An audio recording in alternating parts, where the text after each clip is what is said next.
Hey everyone, welcome back to Making the Game from Concept to Crowdfunding. My name is Reese, I'm your host, and today we have the long-awaited in-depth review of the Paladin for our game Blood Throne, the Tower of Sacrifice, which is at the finish line, essentially getting ready to go into mass production for the remaining portions of the game, which are the print materials, the miniatures, the dice. Most of it's already done. We just have to fine-tune some of the print material, and it will be finally done. I am quite a bit late, but it's looking absolutely amazing. I'll throw some pictures in here as I'm talking for those of you watching the video, so you can see some of the cool, really exciting pictures that we have of now having it come to life. So really excited. Thank you so much, everybody, for your patience. I know I'm way behind schedule, but making a massive game that has two modes of play. It's essentially two different games. It's a PvE co-op experience, kind of in the same vein as Gloomhaven or Hero Quest, something like that, but also has a PvP element with a campaign there. Never made a book before, made 4, the biggest of which is 256 pages, all fully with images and graphics and all this stuff. So learned a ton. Going forward for future expansions, it'll go like, I've been spending time mapping out how I can make it better and easier to move forward. It's going to go dramatically quicker, but that aside, really excited to finally be at the finish line with this. But the point of this episode is to talk about the Paladin. The Paladin is a quintessential, it's an iconic class in fantasy literature and gaming, and I was really excited to dive into the Paladin. So I'm a big history nerd. Anyone who's kind of been paying attention to Blood Throne can see that there's a lot of historical inspiration and influence in the game. So Paladin's really cool, and like an old school D&D, which started out as a war game, kind of evolved into something that they did in between playing war games, and it was like a fantasy game that was based largely off Tolkien fantasy with a mix of kind of the other fantasy scene that was going on at that time. Michael Moorcock, all kinds of cool stuff. But since the people that made it were largely history nerds that were doing wargaming, like the old school wargaming, or, you know, like Napoleonics and such, they drew on inspiration from history for a lot of what inspired the original fantasy, and Tolkien and drew on history as well for Lord of the Rings. Like the largely Norse mythology is a big inspiration that he drew from. So Paladins started out, they're like a real thing in history. They come from the medieval period from France, although it wasn't France back then. And they were basically like Charlemagne's best warriors, like his personal retinue. So like, there's a really cool history around them and this mythology that grew out of it. And they inspired this notion of the holy warrior. Kind of, they started out as sort of like a mix between a priest or a cleric and a fighter. So whereas a fighter is like, I always think of like Mad Mardigan from Willow as like the quintessential fighter. He's like cocky and brash, can use a ton of different weapons, and he's like, you know, not necessarily polished like a knight. Maybe he's drinking in the bar and a rough and tumble kind of blue collar style warrior. The Paladin represents the knight in shining armor, and over time the archetype has changed. Originally that's what they were. They were like lawful good, always try to do the right thing, like a warrior monk. And over time, they kind of turned into like, oh, they're really dedicated to a cause. And in some more modern RPGs, they can be like, you know, morally ambivalent. Maybe they're just really dedicated to a certain oath that they take. Like in some games, that's the way they represent it. I said, throw that in the trash can. We're going back to the roots. Bloodthorn is such a dark setting. It's such a perilous setting that the Paladin was like a bright light in the darkness. So I wanted to go back to the roots where the Paladin, they are a good guy. Like they are the good guy in the setting of bad guys. So I thought that would be really cool. And it's, you know, the quintessential knight in shining armor. You can count on them. They don't They almost never lie. They're going to do the right thing. They're not after material gain or personal glory necessarily. They're dedicated to a higher cause, and they serve a deva. And as a reminder, devas are like the gods of the world. They're more like demigods than a true god. They're more like the pantheons of the ancient Norse or the Greeks, whereas they're very human, or not necessarily human. They have mortal flaws and foibles, right? The overgods are actually dead in the setting, but the paladins are spiritual warriors that dedicate themselves to their deva, and they have supernatural magic-like abilities that they draw by walking the path of their deva. So they're very rare in the setting, and they are only to be found in factions aligned with the adherence to Zenith. They refuse to use Devathay. So they're good guys, right? And I really wanted that. I wanted to go back to the old school representation of a paladin because there's so much other grimdark in the setting. Previously, we covered the Dark Knight, which is the tank archetype of the iconoclasts side. The iconoclasts are the bad guys, although it's morally ambivalent, except for the paladin. And they are... I drew inspiration from Final Fantasy, really, for the Dark Knight. I think it's such a cool concept. And they're kind of like the anti-paladin, so to speak. They're not necessarily dedicated to evil, but they use pain as power. And they're, in my mind, conceptually, it's like spikes and dark armor and all this. And so the paladin is a nice foil to that, where they're, white armor or gleaming in gold, and little kids run up and they're like in awe of them, right? Instead of in terror of them. So that was what I was going for with it. And mechanically in the game, they're a combination of a fighter and a cleric.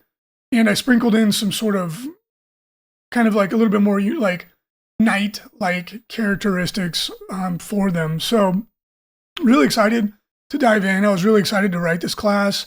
I kind of wanted to include it in the core box, but one of the challenges with the core box was that I wanted the game to be played PvE and PvP just in the core box. So I had to split the party in the core box, half adherents, half iconoclasts. So we had to make some choices as to like who was going to do what. And the paladin is the equivalent to the barbarian in regards to their role in the party. So the barbarian is obviously a quintessential class as well. And the barbarian's just straight up melee DPS. Like, they have some fun tricks, but their main goal, their main job is to go in and deal horrendously large amounts of damage to multiple enemies at a time and just cleave through enemies. And the paladin is that archetype for the adherence to Zenith side of the core box and hero expansion combo. So as a quick reminder, the core box gives you a unique faction. It's the Last Accord, and they're a combination of light and dark, and they're going to fight Belphegor. The hero expansion gives you the remaining heroes for the adherence to Zenith, who are good guys, so to speak, although they are morally ambivalent, except for the paladin, and then the iconoclasts. So that with the hero expansion, you have two full parties of light and dark, and then there's a campaign that they play in PvP, and then going forward into as we expand the universe, it gives you everything you need to build your own characters, etc. So when you want to build your own paladin, you can do it however you want, but we don't have any of the kind of morally ambivalent paladin where I'm a fanatic for whatever cause. They are holy warriors, right? So I wanted to go back to the old school.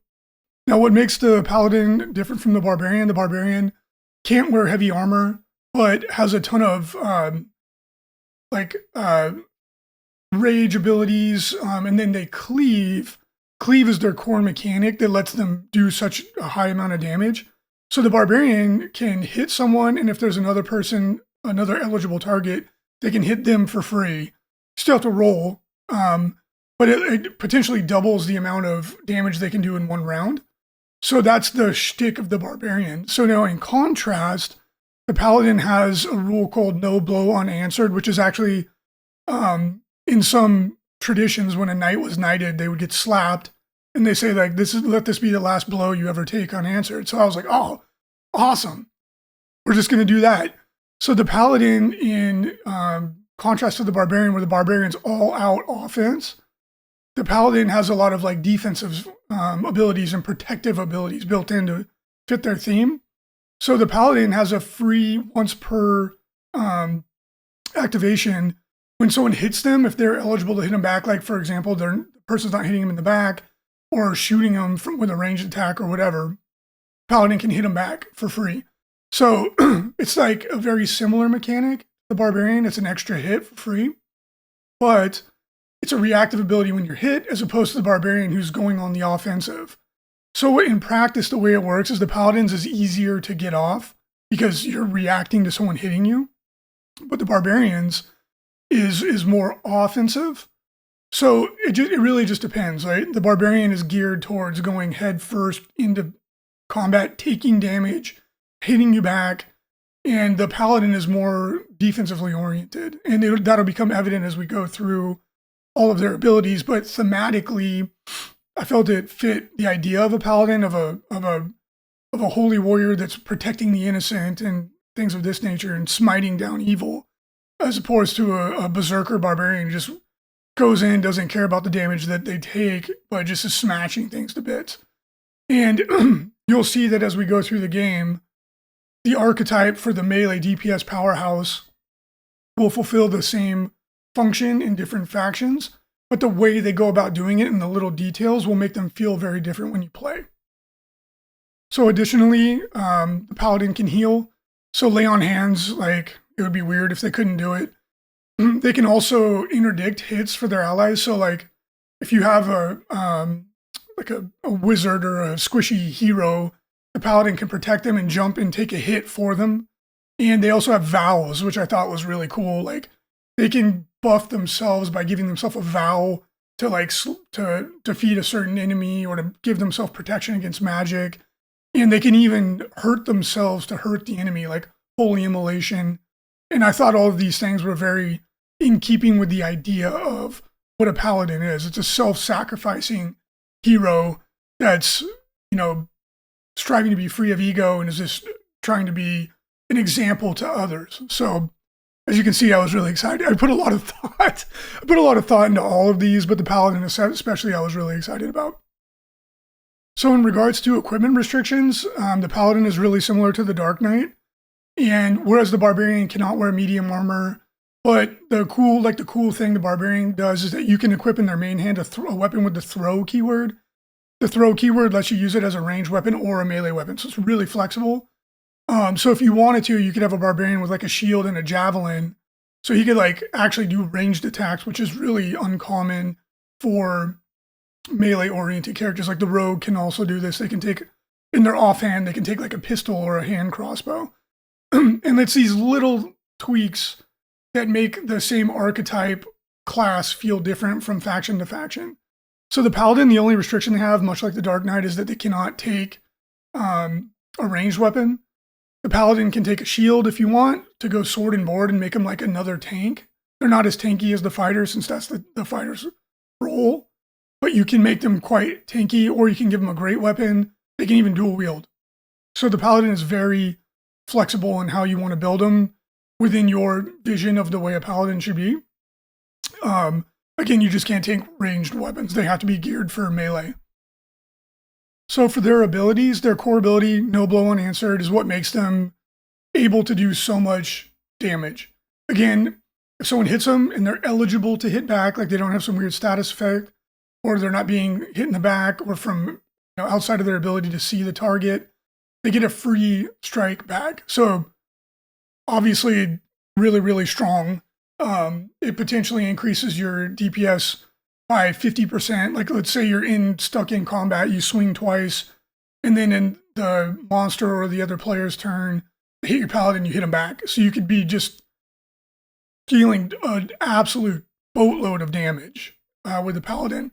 So really very, very powerful ability. And there are a couple upgrades for it as well. I should say singular upgrade, but it's a really good one. They can take the feat, return all blows. And this lets you use no blow unanswered for a second time in an activation. Extremely powerful. It's a high level feat.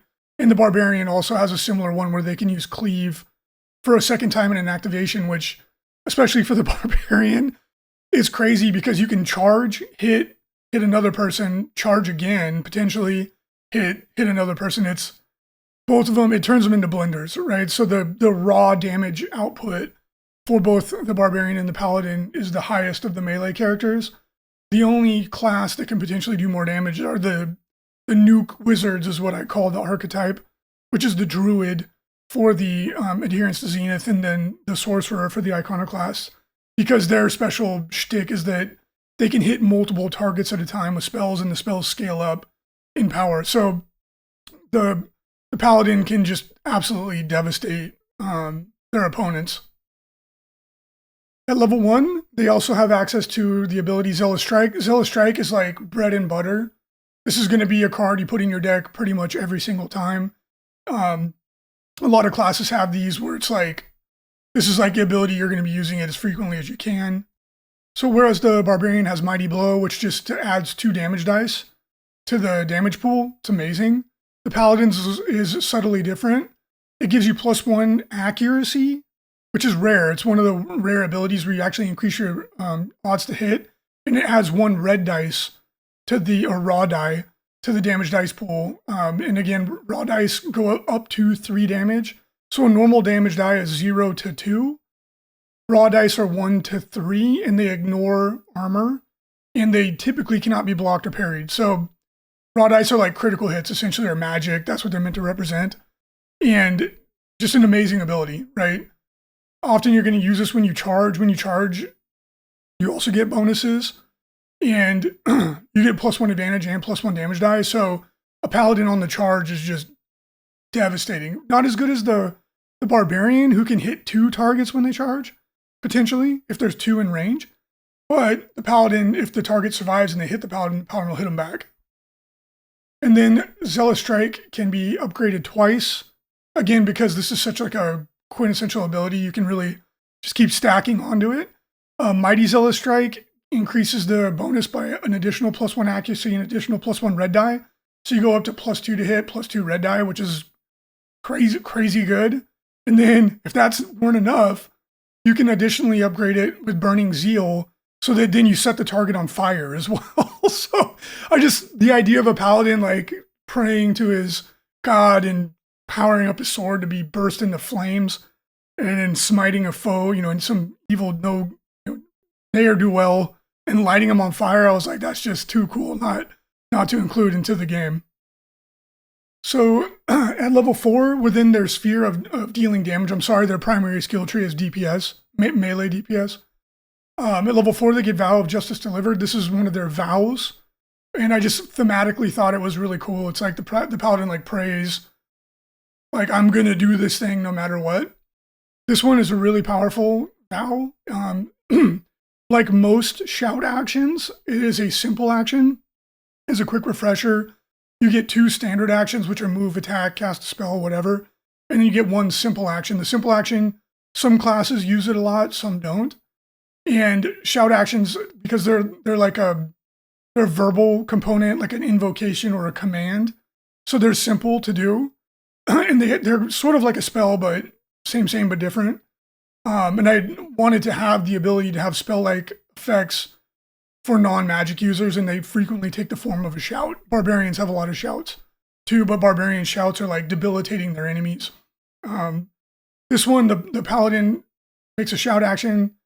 They target their opponent if it is successful to reroll 0 results when they're rolling for damage. So the explosion symbol on the damage dice, which is used when you're making action rolls, it's a positive. It increases your odds of hitting. When you're rolling for damage, it's a result of a 0.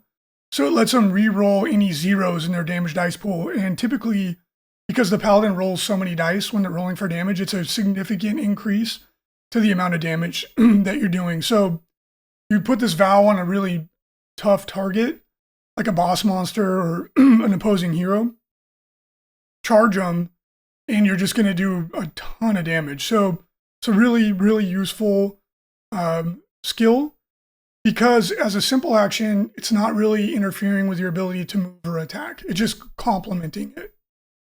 At level 8, the Paladin gets Righteous Immolation, and this is their ability to channel their own spiritual energy, their Zenithé, and they hurt themselves, but they do a short-range aura, so it affects potentially everyone around them, and it deals damage to all enemy models that are within that aura. And one of the cool things about it is it's a foe-only AoE, so you don't have to worry about hitting your friends. The Paladin takes 3 red dice of damage, which is a lot, but all opposing models around him take that much damage as well. The other cool thing about it is that you don't have to roll. It's an automatic success. This is a once per game ability because it is so strong. But if you get stuck into a bunch of like low level monsters like, goblins or whatever, Paladin can take up to 9 damage and deal up to 9 damage to everyone, all his enemies around him. It's very strong. Additionally, the Paladin gains a unique inspiration. For 1 turn, any opposing model that makes a melee attack action against the Paladin takes 2 red dice of damage against them. So it's like the Paladin ignites into flames. So really cool ability, and especially in PvE when you're fighting monsters. The monsters, you blast them all with this Righteous Immolation, and when they attack you back, because the scripting for the monsters, they don't really take into account, another player would be like, well, I'm not going to hit you, which is still useful because it means that the Paladin's not going to get hit for a turn. But in PvE, the monsters will often just kill themselves trying to attack the Paladin. It's really fun. And then finally at level 10, the ultimate ability, again, once you hit level 10, which is pretty rare in a campaign, usually only a couple heroes will get to level 10. But if you do with the Paladin, they get an absolute doozy. All the ultimate abilities are crazy. All of them are once per game because they're, so powerful. Shining Champion is the level 10 ultimate for the Paladin. And it's a free shout action, so it doesn't use up any of your action economy. And it is crazy. So the Paladin gains a unique inspiration, meaning it lasts for 1 turn, so you could potentially use it multiple times. They replace all white dice or damage dice with red dice for their attack actions for when they roll for damage. So this is what you use to kill a boss or to take out an enemy hero in 1 turn. Turning all your white dice into red dice means you ignore armor. They typically can't block it or parry it unless they have some magical shield or something. So you just obliterate anything that doesn't have triple digit HP. You're just gonna smoke them. It's extraordinarily powerful, and I felt very fitting for the melee powerhouse for the good guy side. For the Paladin's secondary skill tree, it is tanking, or for them, it's kind of a unique twist on it. It's less about tanking damage for themselves and more about protecting others, kind of a mix of those. So at level 1, you can take Valiant Defender. This is a reactive action, which means it happens in the other player or the monster or other player's turn. So when an allied model within reach range of the Paladin is successfully affected by an action, the Paladin can say, no, that actually hits me. So as I was saying earlier, say you have a wizard or something who's pretty squishy. Someone shoots him with a bow that may kill them, the Paladin can jump in front and take the shot. So if you build your Paladin to be sword and board, for example, and it doesn't have to be a sword, it could be a mace or an axe or whatever, they could jump in front, take the shot, and block with their shield. Considering a Paladin can take heavy armor, it may go from having one of your support heroes get killed to barely doing any damage to the Paladin. So it's really, really good ability, but it's one of those abilities that you're typically only going to take this if you're building your Paladin to be kind of a mix of offense and defense as opposed to all-out offense. If you have a Paladin that has a 2-handed weapon like the Paladin in the box, it may not make sense to do this because it's more difficult for them to reduce damage, but still a really useful ability. Another fun tip with this is a common way to deal with magic users, for example, is to hit them with the silence status effect, which reduces their metaphysics to 0, meaning it's really hard for them to cast spells. Paladin doesn't really care that much, so you can jump in front, take the status effect from the action, and really, really powerful. So it will come down to what you want your Paladin to do, but it's a really useful ability, which dovetails really well into their next ability, which comes at level 2, Vow of Courage. Again, it's another one of their vows. It's a simple action. The Paladin gives themselves a unique inspiration. They get +3 will. So will is the defense that you use against typically like mind affecting or spiritual attacks that the heroes may take. And it lasts for 1 turn. And if you're building a more defensive Paladin, or if you're just sick of your Paladin getting paralyzed or charmed or, any of the really debilitating debuffs that attack will, you can take this and then just use your simple action to just keep buffing your Paladin so that your will isn't so low. Because typically melee heroes have low will. So they're really good at defending against physical attacks, but they're really weak against metaphysical attacks, typically. So this is a nice little card class skill you can put in your deck, make your Paladin more resilient against those potentially devastating debuffs. Like Paralyze and Charm are really bad. But there's all kinds, like Fear is another one that's really, really bad that can take a melee character out of the game for a turn. Sorry, I got the light coming through here. I look like a zebra. At level 6, you can take Divine Fortitude, which is a really, really strong ability. It's once per game. And this is an actual casting action. It's not a shout, so it's a standard action. But because it is actually a spell, what it lets you do is you can move cast. So you can actually move and do this. It makes it, if you hold still and do it, it's an automatic success. If you move cast, there's a small chance of failure. So take that into account. But frequently, like a melee character doesn't want to hold still if they can avoid it. That's why we made it a casting action instead of a shout. So what this does, it removes all afflictions and curses. Afflictions are 1 turn duration negative status effects. Curses are game-long negative status effects, and they can be so debilitating. Like a curse can really screw up any character, but melee characters especially are really vulnerable to it.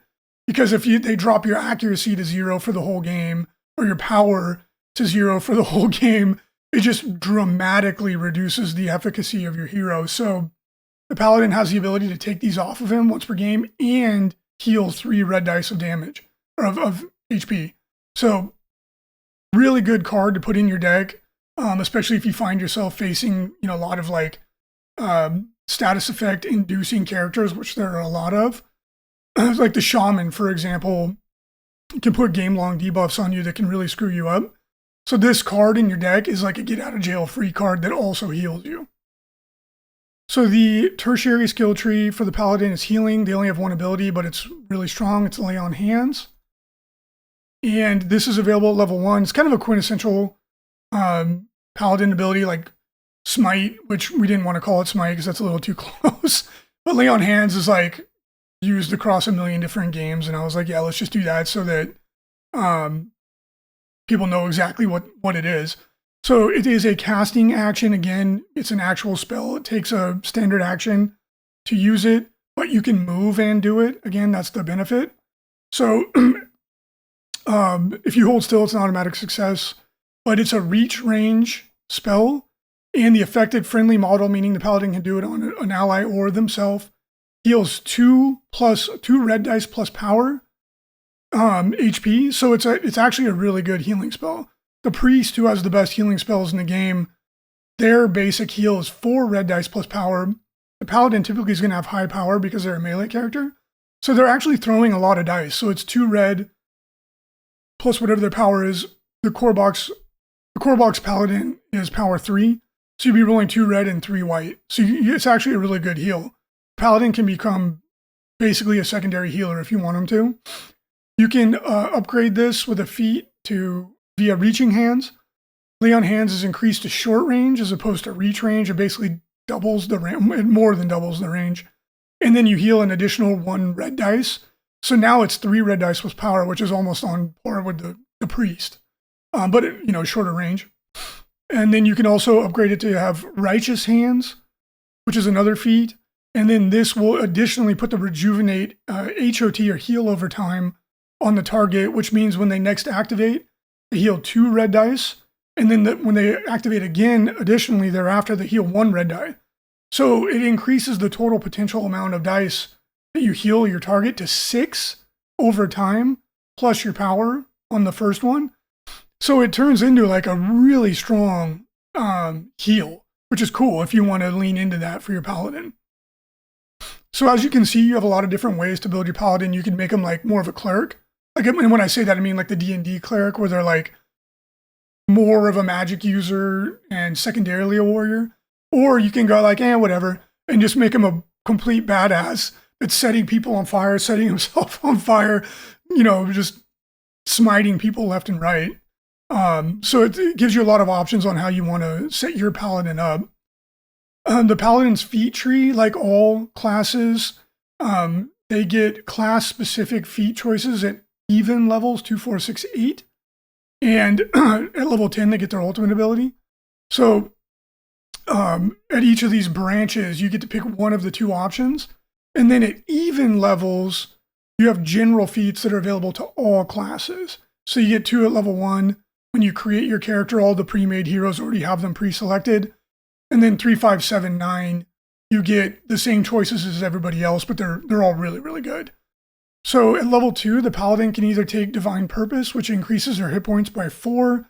Or the Barbarian has the same option. We found that these melee DPS heroes, because they're all out into melee, that sometimes you needed just a little bit more HP to keep them in the game longer.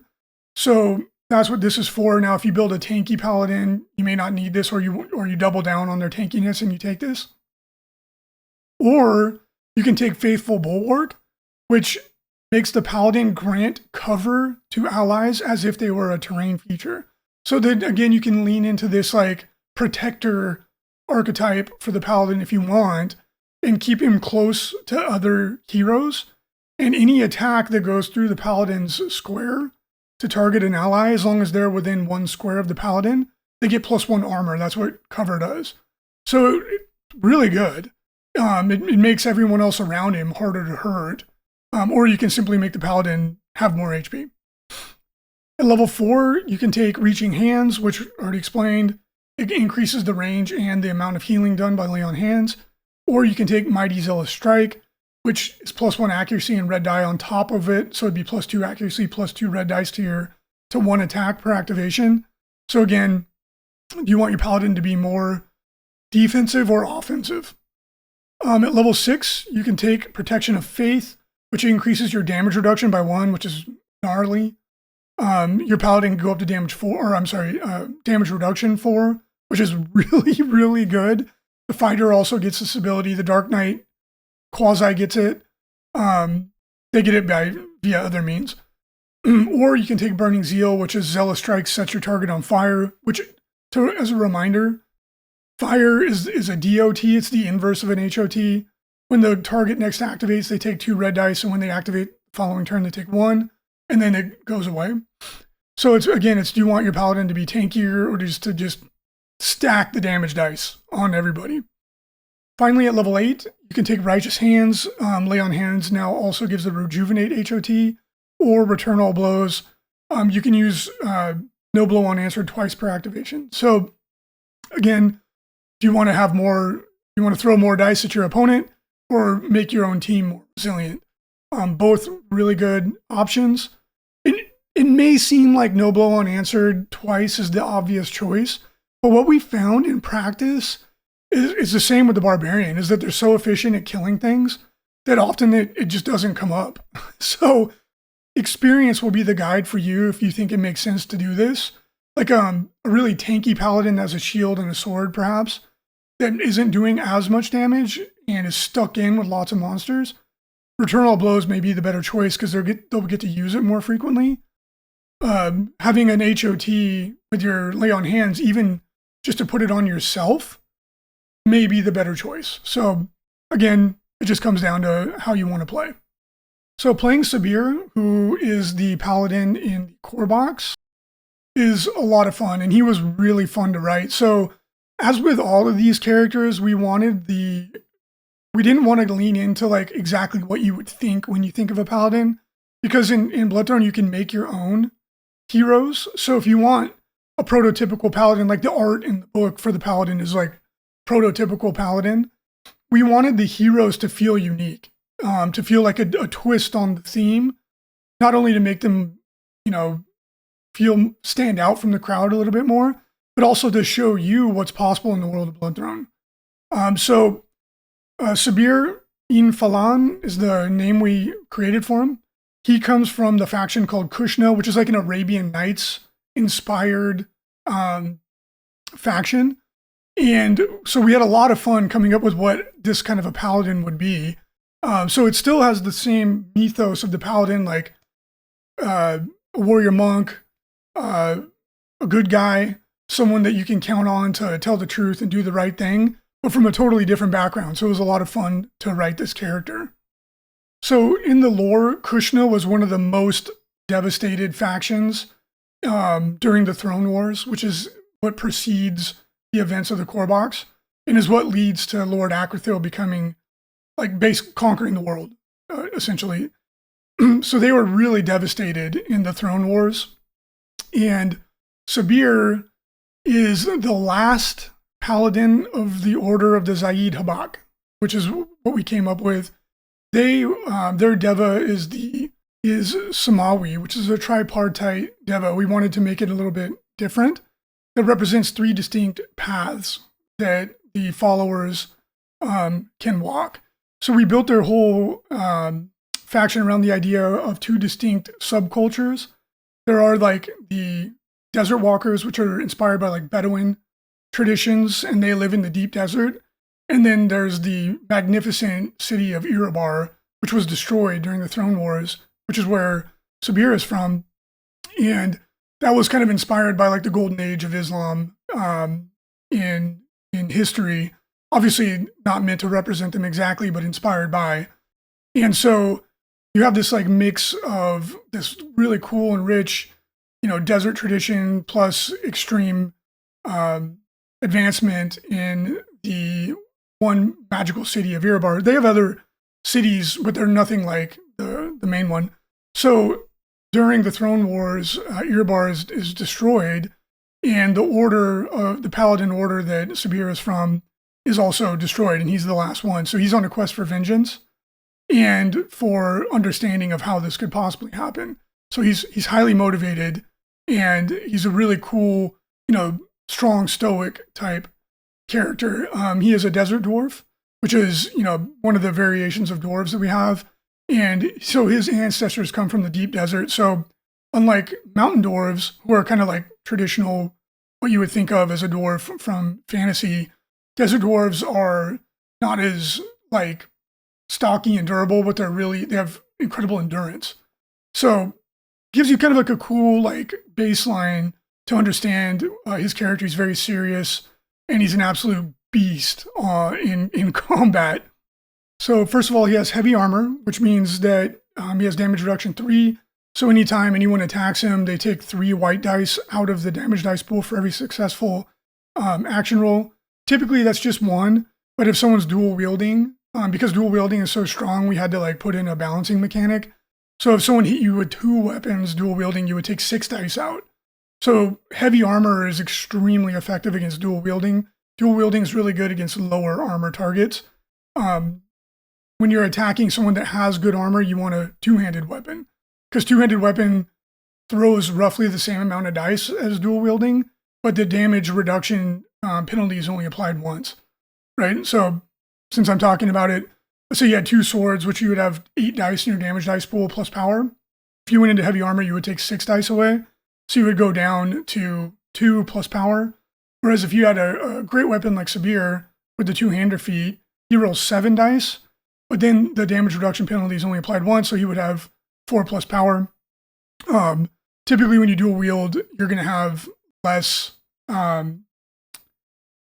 going to have lower damage weapons, but one of those attacks may miss, et cetera, et cetera. So typically speaking, a two-handed weapon is better against armor than dual wielding.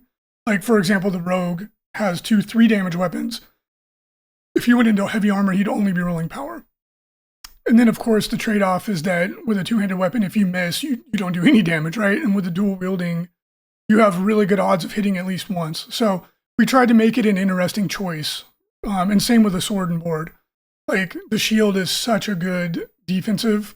It's such a powerful defensive piece of equipment that we had to really limit who could take them. So we wanted it to be a choice, right? Do you go dual wield, two-hander, sword and board? And then also if you wanted to have like a fencer who just has a single one-handed weapon, we wanted that to be a viable choice as well. So there's a feat duelist training, if you want to do that, that gives a really significant boost. So that if you wanted a character like a musketeer type character that's got a rapier or whatever, you can do that and you don't feel stupid for doing it. Took a lot of time to put all that mechanics in. So anyway, Sabir is a tank. 21 HP is quite a bit. Damage 3 is as good as you can get. And then again, at level 6, he can go up to damage reduction 4, which makes him extremely difficult to hit with normal attacks. And then there's other, you can actually get him up to damage reduction 5 with the transmuter. There's different like ways to get additional damage reduction. So you can make him almost invincible to normal attacks for short periods of time, if you want. Now the flip side is that his evasion's only 2, which is really bad. So when he's attacked, he's typically going to get hit. The Barbarian is very similar to that. The Paladin and the Barbarian are geared for offense. So he's able to take a hit, but because his evasion's so low, he's going to be hit a lot. And you can't just think he's going to just take all the hits and survive. You have to be smart about when you go in and how, and have someone there to heal him or have him be able to heal himself with lay on hands, etc. So as with all dwarves, the other downside is that his base movement is 4, which is slow. The baseline is 5. Really fast races, or we call them heritages, because it's a combination of race and ethnicity. So we wanted to be able to differentiate between all the different kinds of dwarves, etc. Right now, elves are the only one that have movement 6, but you know, in the future, as we add more heritages in, you'll have options for more of that. So he is pretty slow, but he has the level 1 general feat called Mule, which gives you +1, or it ignores the movement penalty for medium and heavy armor, and it lets you carry up to 2 objectives. Normally, you can only carry 1. So he could potentially go pick up 2 objectives, which is really useful. And at level 3, you can also take the general feat Long Stride, which gives you +1 movement. And there's other ways to increase your movement too. The Transmuter, again, who's has a lot of buffing magic, can give you +1 movement to characters that are wearing medium or heavy armor. So the movement is the evasion and the movement are his biggest weaknesses, but there's a lot of ways to mitigate that. So he is accuracy 3, which is okay. It's not amazing. But the reason that it's not such a big deal for Sabir is that his weapon is a greatsword. It's called a Shamshir, which is a real weapon from history. It's like a giant scimitar. It has the accurate keyword, so you automatically turn swirls into hits on the action dice, which increases your odds of hitting by quite a bit. Ajax, the fighter, in the core box, he's only accuracy 2, but he has the accurate keyword on his sword, on his gladius as well. And then the Paladin also has Zealous Strike, which gives you +1 accuracy, including damage. So since you're going to be using Zealous Strike like very frequently when you attack, he will, in effect, he's kind of more like accuracy 5 is the way it works out mathematically. So he's actually quite reliable. And the other benefit with a great weapon is it has reach. Reach gives you an extra square orthogonally. So that's the other benefit to taking a two-handed weapon is you have reach. Whereas dual wielding, which is the other all-out offense choice, typically won't. So there's another balancing effect in like how you want to build your hero. So it lets him affect more squares with melee. So the greatsword, as with all the heaviest great weapons, they're base damage of 6. But melee, you can take the feat, level 1 general feat, two-hander, And that's not restricted to melee characters. I'm sorry, we changed that. That's an old rule that I had in my head. It gives you +1 damage, so he goes up to 7, which is really, really good. Kijo is the same. She has a Tetsubo, which is a two-handed great weapon, but it doesn't, instead of the accurate keyword, it has armor piercing, which lets her activate critical hits on the action dice for free. That is a big jump. And then the other benefit to the great weapon feat is that if you have a melee weapon, it gives you the defensive keyword as well, which gives you 1 free parry per activation. Kijo has the same thing. And basically it lets you, once per activation, block with your weapon without sacrificing the ability to attack with your weapon. So it helps keep them alive longer. It's a really useful benefit when you're going with a two-handed weapon. So to continue the comparison, if you're dual wielding, you can always choose to parry with one weapon. You won't be able to attack with it, but you can still attack with one. So that's another benefit to dual wielding. So we built this in for great weapons to keep the parity between them relatively close. But another benefit to Sabir is that he also has a dagger. So the mule feat, in addition, I forgot to mention this, in addition to ignoring the movement penalty from medium and heavy armor, also letting you carry an additional objective, it also gives you +1 encumbrance. So when you're creating a hero, encumbrance is the limit on the amount of equipment you can take. So mule, because it's like basically offsetting a penalty, we gave it a lot of benefits to make it appealing. So because he had an extra point of encumbrance, he also has a dagger in his offhand. And what this does is if he has the disarmed status effect on his main hand, he can still attack with the dagger. Or what you will more frequently do is you'll use the dagger to parry. So if someone comes in, a really powerful monster like the Berserker comes in, you can parry with your dagger, and then another monster attacks you, you can parry once with your Shamshir. So his defense is actually sneaky better than it would appear at first. Sabir also has power 3, 4 is the max. So he's actually rolling 10 dice whenever he hits with his Shamshir, which is wild. Considering the maximum armor is 3, and it's rare to have armor 3, it's usually 1 or 2. He's brutalizing whoever he hits, and then of course with Zealous Strike, you're throwing in a red die. If you charge, you throw in another white die. And at level 5, there's a general feat where you can boost one of your stats. So you can boost them up to power 4, or might 4, which increases your power to 4, which is the maximum. So he's just absolutely putting the smackdown on whoever he hits. He's really strong in melee. One of the other benefits that Sabir has is he has a baseline will of 3. So while his fortitude his evasion's not very good, his fortitude and will are 3, which is actually pretty solid.